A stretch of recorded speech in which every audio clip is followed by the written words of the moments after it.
Chelsea fans, what a performance. But I think what a performance, but very, very good result nonetheless. Dismantling of West Ham.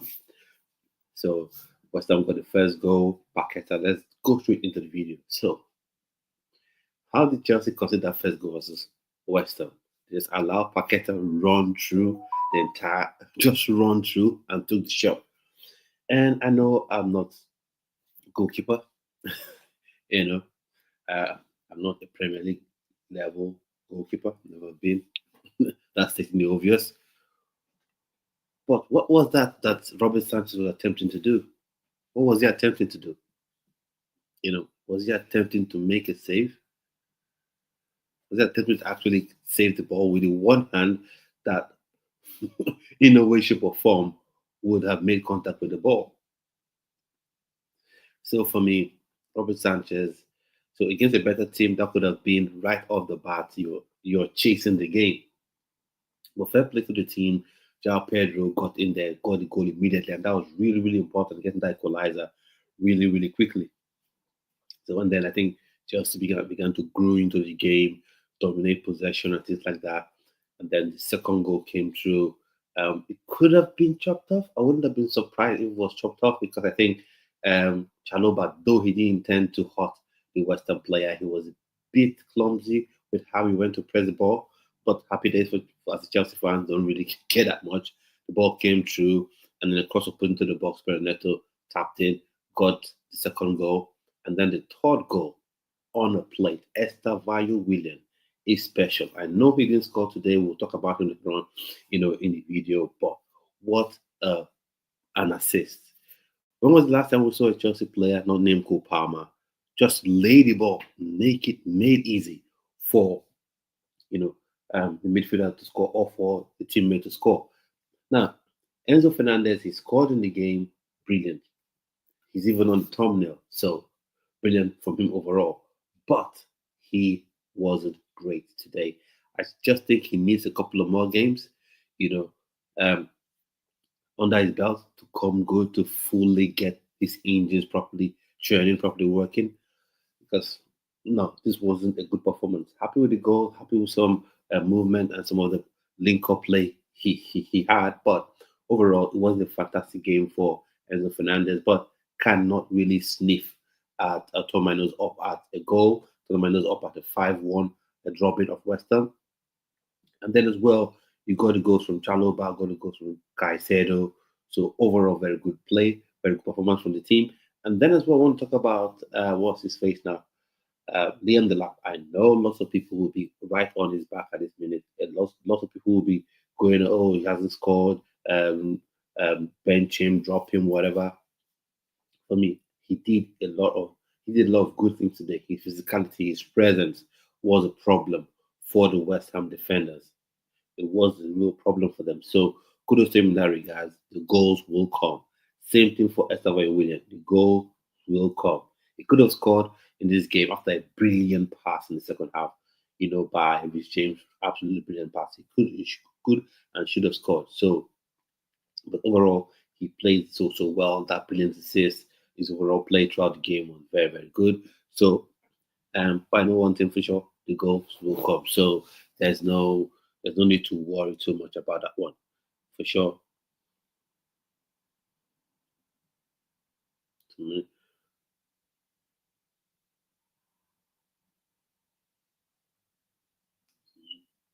For sure, the goals will come, 100%. So fair play on that one. Estevao William played very well. Let me know his opinions on his performance, how you rated his performance. And then Andre Santos came on. I think he was fairly decent. He was okay. But in all of this, there's one thing that I just hope is not too serious. Cole Palmer, during the warm up, had to come off the pitch so he didn't even start. Because when you look at the starting lineup, he was meant to start. He was meant to be Estevao on the bench, Cole Palmer starting, and then Liam Delap playing a bit more centrally behind the main striker in Liam Delap, and then you also have, of course, Pedro Neto on the other side. So hopefully it's not too serious to say it was a precaution. So it was taken off because of precaution. And these are the kind of moments that Javi Simons would become useful for me, in my opinion. In moments like this, when Javi Simons may be injured, or I mean, when Copa may be injured or needs to rest, you know, too many games to play, then Javi Simons comes really, really useful in my opinion. So overall, fine play. Two the goals were very clinical today, and that's one thing that we were crying for last season. Be clinical, because we've seen last season, even the previous season, to be fair, create lots of chances, but for whatever reason, just fail to take the chances, and then you keep the game open, you keep the game alive for West Ham. But there's something I also want to talk about. I must talk about it because at some point in the second half, the team seemed a little shaky, too shaky for a team that was 5-1 ahead, that had four clear goals ahead of West Ham. West Ham, I know they had to chase the game, but Chelsea felt a little too open, and I'm sure that's not something that Enzo Maresca would be all too happy about, in my opinion. So even for me, I was a bit uncomfortable. But sometimes you look at the scoreboard and say, "Oh, 5-1 ahead, okay, no worries." But the way they were creating chances and the way that Chelsea were looking a bit shaky at the back for me was just not good enough.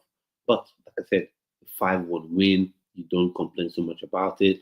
Sanchez commanded his boxing moments, but the problem for me with Sanchez is that he has those moments.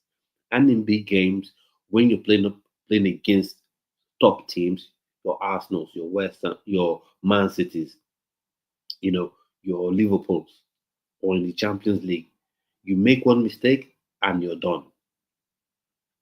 Or you come up against a well tutored, well drilled side like a Crystal Palace. If they get that goal ahead of you, if they get one goal ahead of you, then it's curtains, then it's done.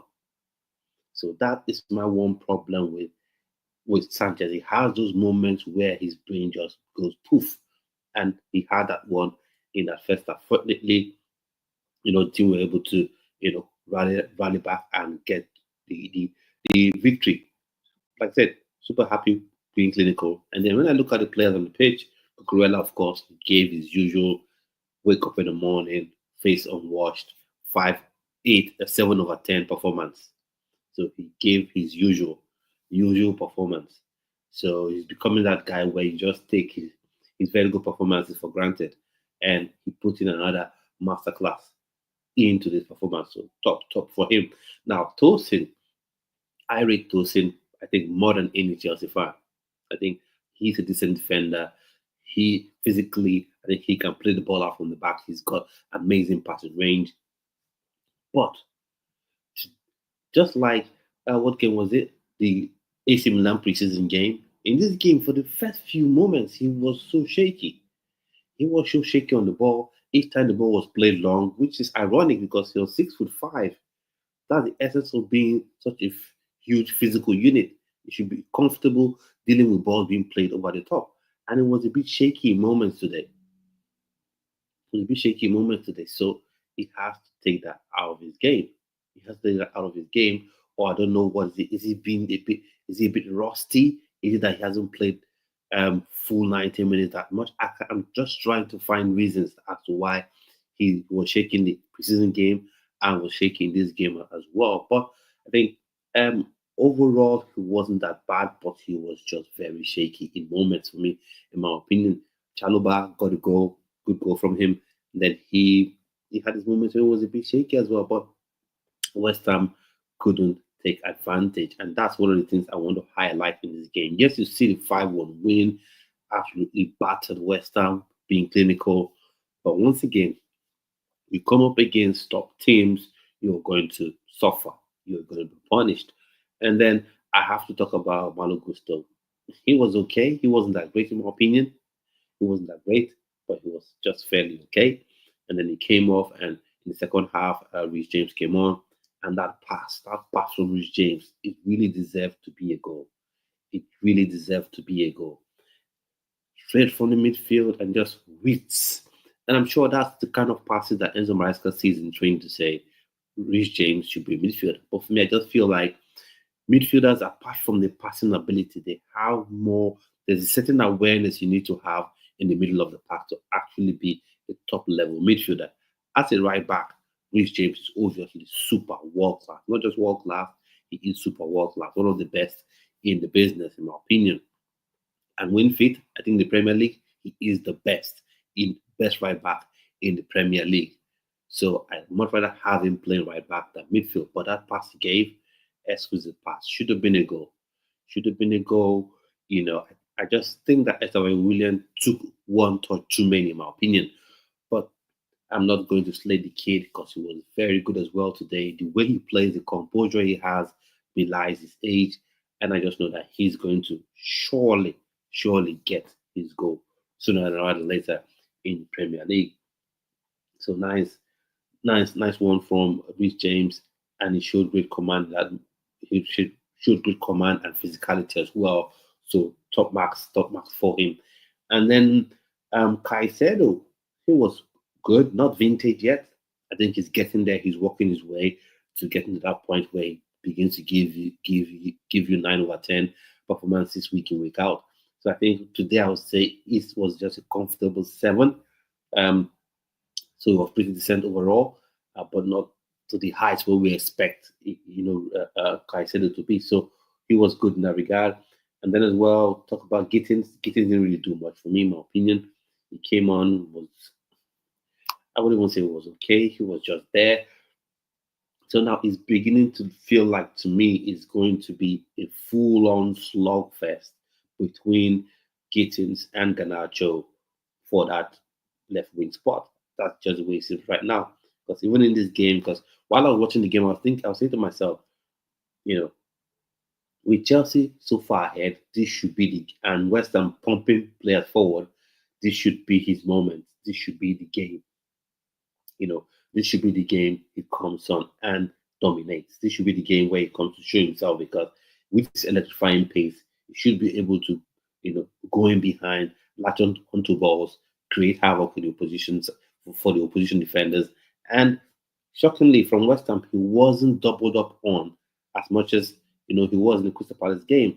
So I think West Ham, they sort of wanted to copy the playbook of Crystal Palace. So Crystal Palace, 5 at the back, that's 3 central defenders, 2 wing backs. That's the way to come against Chelsea. And sure, yeah, I think that will work, but you need to get certain aspects of that game very well, spot on, for you to counteract a team like Chelsea. You need to get the doubling up on the flanks. You need to get one midfielder always with a fullback, always with a wing back against the winger. So, but West Ham weren't able to do that today. And, like I'll go to Liam Delap because I've seen all the talk on X. I've seen everything people are talking about him. Oh, he's not good enough. He hasn't scored goals. Now, he's going to have his moments. That is what we should embrace. Those are things we should accept. He will have his moments this season where you're like, wow, why did we sign him? And then he will also have his moments where you're like, wow, £30 million, that's a sniff. But as well, I need to say this, he also put in a massive physical shift, in my opinion. A massive physical shift really made life difficult for the Western defenders, in my opinion. So for me, I think overall, he missed it. He needed a goal. He needs to get a goal sooner rather than later, if not for anything else, but for himself, but for his own confidence, so his head doesn't drop. Because strikers, they live for goals. If they're not scoring goals, their confidence takes a real knocking. So that's not what you want, because there will be moments this season where he would have to start. He would have to be the actual striker, and João Pedro will be on the bench. Today he started as a striker, but you had João Pedro there as well. So fair play in that regard. I'm fully confident he will come good. But one thing is that if we expect him at this point to hit 8 out of 10 performance, 8 out of 10 performance week in, week out, then you're in for a shocker. That's not going to happen. Not now. Maybe as he continues to gain confidence playing for the club towards the midpoint of the season, then you will begin to see far more consistent and confident performance from Liam Delap, in my opinion. Then João Pedro right now is becoming super important and crucial for Chelsea. A lot of people just want to slate him. A lot of people were waiting to go 007. 7 games, no goals, no assists. A lot of people started saying, after the Crystal Palace game, we miss Jackson. Now, what is the problem with Jackson? What was the issue we all had with Jackson? It was chances will be created and Jackson will be nowhere to be found. Crosses will flash across the goalpost, flash in front of goal, Jackson wouldn't be there. Or his technique to shoot the ball will be completely weird and awkward. And in that Crystal Palace game last week, Chelsea didn't create chances, at least clear-cut chances. You had that Andre Santos shot that he should have done better with, fair play. You had the Estevao William opportunity, but clear-cut chances were crosses coming in for the striker, true balls being played for the striker that Nicholas Jackson fluffed that season. We didn't get that in the Crystal Palace game. And for João Pedro, he got that opportunity, ball into the box, finished the header, back of the net. So people being too hasty to try to criticize João Pedro. I know you have a lot of Nico Jackson fanboys, fangirls, you have who like him. I see some value in Nicholas Jackson. I just don't see him as a striker. I just don't see Nicholas Jackson as a striker if Chelsea really wants to, be a consistent top four side, be a side that pushes for a title challenge. I just don't see it. Maybe at some point in his career when it's like 27, 28, maybe. But at this point, João Pedro is a more confident finisher than Jackson. So if Jackson were to remain in the team and we say, okay, we're playing him as a winger, then that's okay. Yeah, I see the point. But right now, the way João Pedro has been playing, the preseason friendlies that he's played gave me confidence going into the season that if he gets those chances, he will score. The Crystal Palace game, he just didn't get the chances. And that's one thing I want to point. When I say if Chelsea comes, because this performance, brilliant result, 5-1, 5 goals scored, brilliant performance. But the thing is, if we put on this sort of performance against well-drilled sides like your Palaces, top class sides, like your Man Cities, your Liverpools, and you consider the goal the way we consider that first goal and continue to let West Ham in behind, then it will be difficult to win games. It will be difficult to win games. Now, I'll put this all down to one thing. I'll say second game of the season, new players still carrying, a short preseason break fatigue, postseason of last season fatigue, Club World Cup fatigue, celebration hangover, the weight of lifting that special looking trophy was too much, was a bit heavy. So give them some excuses, still having to, get all the kinks ironed out. Fair play. I'll give them that bit. But one thing for sure is the performance, while we have this 5-1 win, which indicates that Chelsea dominated the game, you cannot, go into the rest of the season being as open as Chelsea were. So I don't know, because the kind of performance Chelsea put up today, I'm thinking to myself, maybe this even causes the board to go all out to get another centre back, because Tosin and Chalobah didn't fill me a lot of confidence. I like Tosin. I think he has all the minerals to be a very good centre back. I think he is a very good centre back, but he is being shaky. Is it that his confidence is taking a tonking, or is it something else? I need him to get his head on straight, because there are moments in this game that he could have quite easily cost Chelsea the game, in my humble opinion. I don't know what your thoughts and opinion are on that. Let me know what you think about the players, how they played, how they performed, what are your player ratings. So Enzo Maresca, what do you think of how he set up the team? Now I want to say this: João Pedro scored a good goal, but you see, this experiment of having him play like behind the striker, I don't think he's got to go from that point. But I just don't. I'm not super confident that that is where he should be playing. I want him to be that to play as a 9, but be able to pick up sports take centre backs to places they don't want to go to, and things like that. So, but to play him behind the striker as a sort of 9-10 hybrid, well, I just hope we don't see that too often, in my opinion. We just don't see that too often, in my opinion. Confirmation 5-1 win. Now, I'd like to know just some opinions on Enzo. Enzo. What are your opinions on his performance? For me, I just think that his performance wasn't that great. His performance wasn't that great, in my opinion. You know,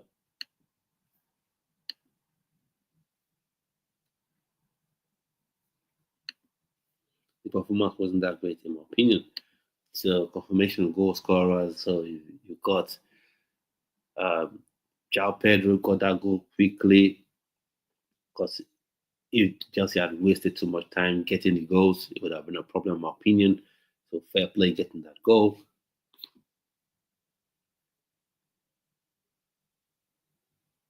Fair play getting that goal. So uh, that's good. And then as well, Fernandez got the goal, Caicedo, Chalobah. So overall, good. But for me, Enzo Fernandez, I just feel like for the next two games, he should take a rest, in my opinion. I know what I think about it, but I think for the next two games, Enzo Fernandez should take a rest, and let maybe Andre Santos or even Dario Esugo, play. Wonder what some opinions are on that one. That's how I just see it. And then for Enzo Maresca, please, please, please, we saw it in this game as well. But the only saving grace there was um, West Ham were a bit of a shambles in terms of how drilled the team was playing these three at the back. And the wingers kind of had more freedom than against Crystal Palace. But really, you need to let the fullbacks provide some assistance for this team. And then Cole Palmer, I'm just hoping that it's a knock. Just hoping that it's a knock, hoping it's nothing really serious.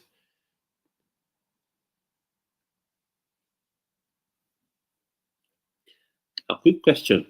What do you think about Estevao William performance today? Is it how would you rate his performance? How would you rate Estevao William? I think he had a very good performance today. It just for me, it was just the goal he didn't get. He just didn't get the goal. But overall, the way he played, the way he was linking up with players, and the way he was even open for the physical nature of the game, because that's something he's going to have to face. He will face week in, week out. Because it's just normal. If teams see that you are the guy that wants to be silky on the ball, you are the guy that wants to dribble players, you will definitely be punished. You will definitely feel the physical part of the game. And he's showing that he's up for it. Because that's one thing for me that I was a bit, I was actually scared of, but I was a bit skeptical about, because I felt like coming into the coming to the Premier League, one thing you're going to get, one thing you're going to face is you're going to face players being physical with you. And he's shown that he's up for the fight. He's shown that he's up for the physicality that the Premier League holds. So fair play to him in that regard. I think he played very well today. Now, maybe he gets to start again. Um, come the weekend. That's next weekend. Hopefully he gets to start. But and I hope Chelsea are able to get the deal for what's his face done. Uh, yeah, get a deal for the I life Javi Simmons. Yeah, get the deal for Javi Simmons done, because I think with Cole Palmer being out and all, hopefully it's not for too long. But Chelsea definitely needs that creative spark in that 10 role, that central role. Because for me, while I think Esther William can play, you know, in that 10 role, I think he is more suited, he's more productive playing, you know, what does this mean? Playing in that. What does this mean? What does this mean? RB Leipzig. playing in that 10 row, playing in that right wing row. Now, I just saw this on X. Funny, was posted a while ago by RB Leipzig. Does that mean anything? Maybe it does. Maybe it's nothing. They just posted a picture of um, Javi Simons and then with the goodbye emoji atting him. So is that a sign of? Is that a sign to say he's gone? Is that what it means? The Javi Simons goodbye, Javi Simons. So is that a sign he's joining Chelsea? He's on the move. Is that what that means? Maybe, maybe, just maybe. Let's see if we can go and dig a bit more.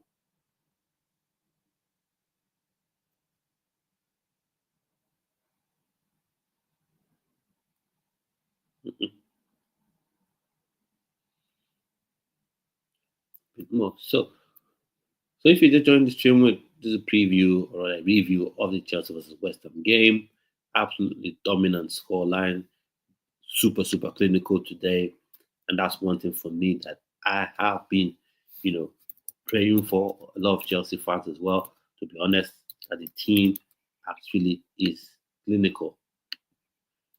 And today, while the performance wasn't super, in my opinion, but the fact that the team was clinical, took the chances when we got it.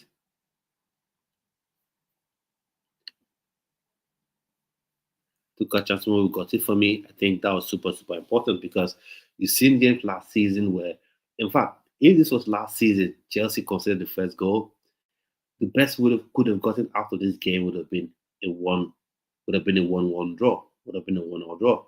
So I'm super happy that one, the team showed superpowers of recovery quickly in about, say, was it 10 minutes thereabout, or even less after conceding the goal by Paquetá, going on to quickly get the equalizing goal. And then we're just super clinical.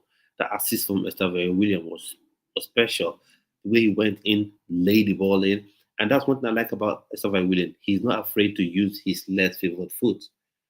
And that's how he came up with that assist. Because most times when you have wingers that invert, they want to cut into their right foot, to their favored foot that's on the opposite side to shoot. But overall, I think he played really well, in my opinion. So top marks on the player. So let me know your opinions on Estevao William. And now I'll be giving my player rating. So quickly we'll go through Robert Sanchez. I'll give Robert Sanchez, this may be a bit harsh, but I'll give him a 6.5 because playing against other teams, Chelsea would have lost this game or drawn, best case scenario. And that was something he should have said. And the way he attempted to save the what's it called? The way he attempted to make the save was a bit odd. He used the hand that had the least chance of making contact with the ball.